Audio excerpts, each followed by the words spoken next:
Hello guys, Anita here. We're going to cover a few things today that might help you a little bit more on the trail. What could this shoe possibly have in common with backpacking? Stay tuned and find out. Okay guys, we're coming at you today with some hacks, or as I like to think of it, alternative ways to use things that we already have. Okay, so one of the things is quilts, all right?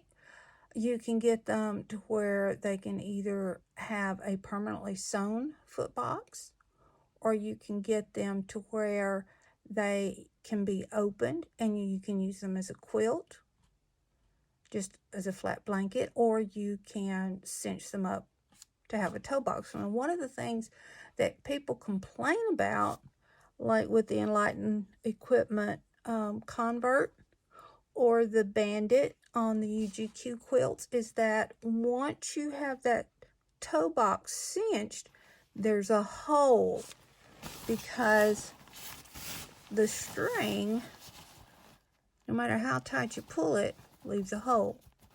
It's been suggested that you could just take a sock and put in there. However, I saw on a video by a very smart lady under the name of Mountain Wanderer or Tie-Dye, you can do this. So this is the right side of it. You can flip it inside out. Okay, this is the inside. And where the cinch string is, right here, you just grab this up together. Can you see? All right. And then you take the string and you wind it around and around and around like this, and then you tuck it in.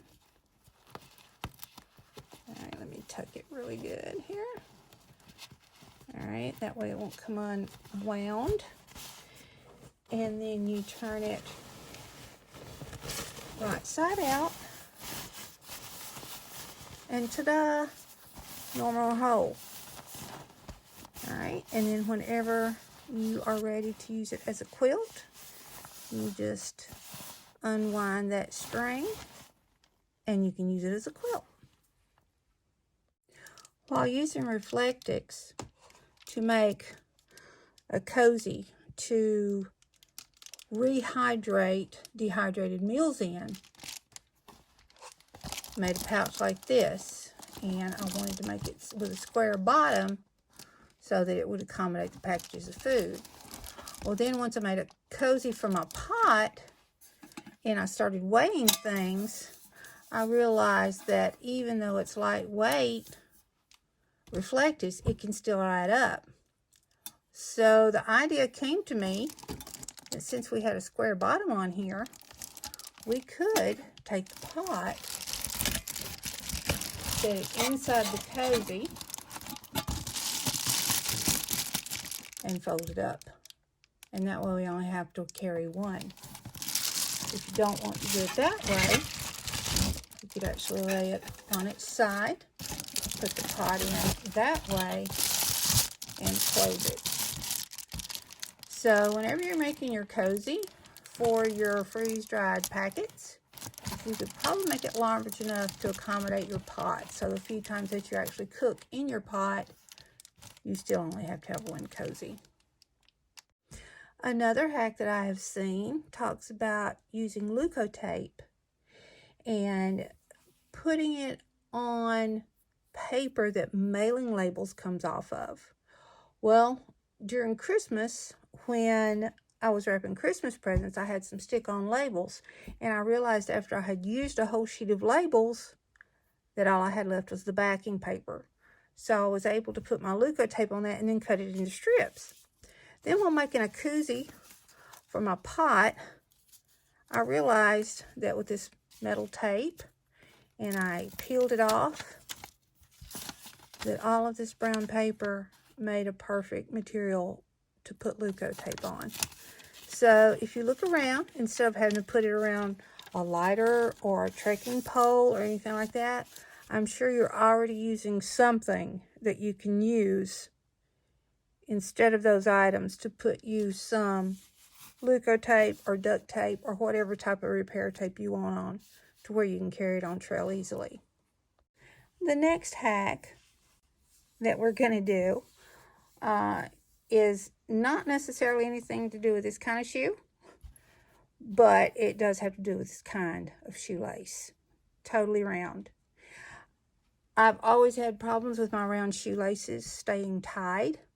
And so what I would do, whenever I tied my shoelace, I would take the loops and I would then tie them together.